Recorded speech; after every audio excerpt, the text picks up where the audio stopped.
Linguistic Contributions to the Study of Mind. In these lectures, I would like to focus attention on the question, what contribution can the study of language make to our understanding of human nature?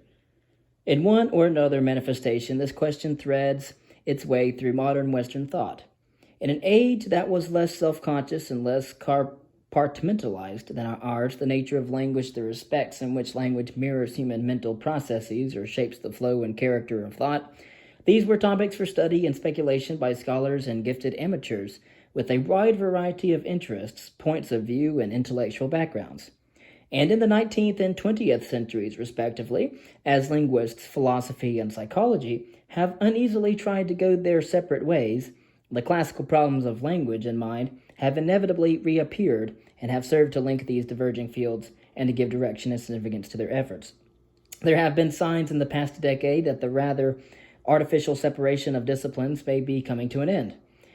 It is no longer a point of honor for each to demonstrate its absolute independence of the others, and new interests have emerged that permit the classical problems to be formulated in novel and occasionally suggestive ways.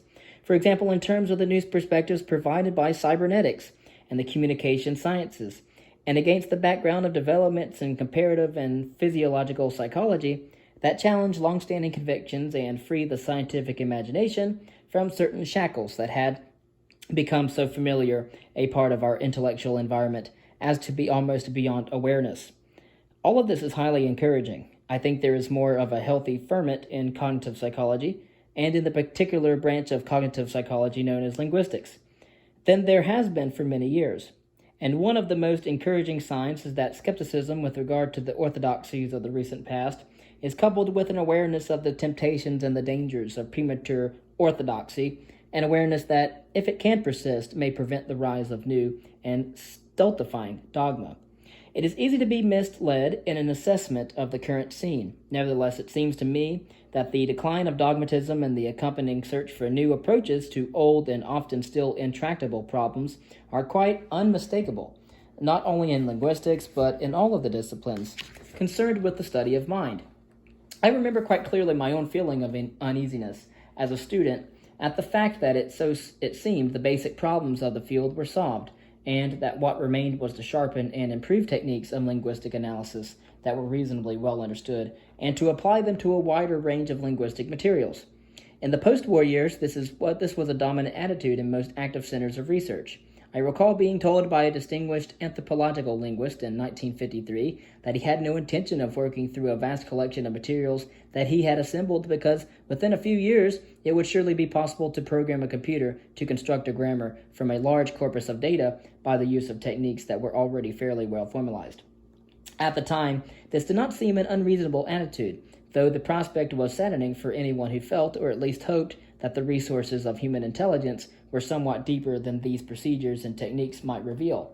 Correspondingly, there was a striking decline in studies of linguistic method in the early 1950s, as the most active theoretical minds turned to the problem of how an essentially closed body of technique could be applied to some new domain, say to analysis of connected discourse or to other cultural phenomena beyond language. I arrived at Harvard as a graduate student shortly after B.F. Skinner had delivered his William James lectures, later to be published in his book, Verbal Behavior. Among those active in research in the philosophy or psychology of language, there was then little doubt that although details were missing and although matters could not be really quite that simple, nevertheless a behavioristic framework of the sort Skinner that had outlined would prove quite adequate to accommodate the full range of language use. There was now little reason to question the conviction of Leonard Bloomfield, Bertrand Russell, and positivistic linguists, psychologists, and philosophers in general, that the framework of stimulus response or SR psychology would soon be extended to the point where it would provide a satisfying explanation for the most mysterious of human abilities. The most radical souls felt that, perhaps, in order to do full justice to these abilities, one must postulate little S's, or little stimuluses, and little R's, or little responses, inside the brain alongside the capital S's, or capital stimuluses and capital R's and responses that were open to immediate inspection. But this extension was not inconsistent with the general picture. Critical voices, even those that commanded considerable prestige, were simply unheard. For example, Carl Lashley gave a brilliant critique of the prevailing framework of ideas in 1948, arguing that the underlying language use and all organized behavior, there must be abstract mechanisms of some sort that are not analyzable in terms of association, and that could not have been developed by any such simple means. But his arguments and proposals, though sound and perceptive, had absolutely no effect on the development of the field and went by unnoticed even at his own university, that of Harvard, then the leading center of psycholinguistic research. 10 years after Lashley's contribution began to be appreciated, but only after his insights had been independently achieved in another context. The technological advances of the 1940s simply reinforced the general euphoria. Computers were on the horizon, and their imminent availability reinforced the belief that it would suffice to gain a theoretical understanding of only the simplest and most superficially obvious of phenomena. Everything else would merely prove to be more of the same, an apparent complexity that would be disentangled by the electronic marvels. The sound spectrograph, developed during the war, offered similar promise for the physical analysis of speech sounds. The interdisciplinary conferences on speech analysis of the early 1950s make interesting reading today. There were few to be united as to question the possibility, in fact, the immediacy of a final solution to the problem of converting speech into writing by available engineering technique. And just a few years later, it was jubilantly discovered that the machine translation and automatic abstracting was also just around the corner.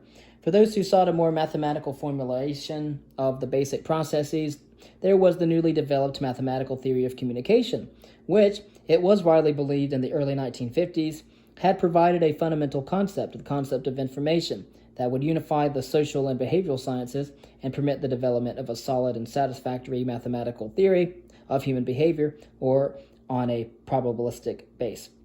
At about the same time, the theory of automata developed as an independent study, making the use of closely related mathematical notions, and it was linked at once and quite properly to earlier explorations of the theory of neural nets. There were those, John von Neumann, for example, who felt that the entire development was dubious and shaky at best, and probably quite misconceived, but such qualms did not go far to dispel the feeling that mathematics, technology, and behavioristic linguistics and psychology were converging on some point of view that was very simple, very clear, and fully adequate to provide a basic understanding of what tradition had left shrouded in mystery. In the United States, at least, there is little trace today of the illusions of the early post-war years. If we consider the current status of structural linguistic methodology, stimulus-response psycholinguists, whether or not extended to mediation theory, or probabilistic or automata theoretic models for language use, we find that in each case a parallel development has taken place. A careful analysis has shown that insofar as the system of concepts and principles that was advanced can be made precise, it can be demonstrated to be inadequate in a fundamental way. The kinds of structures that are realizable in terms of these theories are simply not those that must be postulated to underlie the use of language, if empirical conditions of adequacy are to be satisfied. What is more, the character of the failure and inadequacy is such as to give little reason to believe that these approaches are on the right track.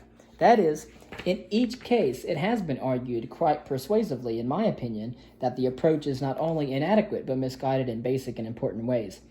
It has, I believe, become quite clear that if we are ever to understand how language is used or acquired, then we must abstract or separate and independent study a cognitive system, a system of knowledge and belief, that develops in early childhood and that interacts with many other factors to determine the kinds of behavior that we observe. To introduce a technical term, we must isolate and study the system of linguistic competence that underlies behavior, but that is not realized in any direct or simple way in behavior. And this system of linguistic competence is qualitatively different from anything that can be described in terms of the taxonomic methods of structural linguistics, the concepts of SR psychology, or the notions developed within the mathematical theory of communication or the theory of simple automata. The theories and models that were developed to describe simple and immediately given phenomena cannot incorporate the real system of linguistic competence. Extrapolation for simple descriptions cannot approach the reality of linguistic competence. Mental structures are not simply more of the same, but are qualitatively different from the complex networks and structures that can be developed by elaboration of the concepts that seemed so promising to many scientists just a few years ago. What is involved is not a matter of degree of complexity, but rather a quality of complexity. Correspondingly, there is no reason to expect that the available technology can provide significant insight or understanding or useful achievements.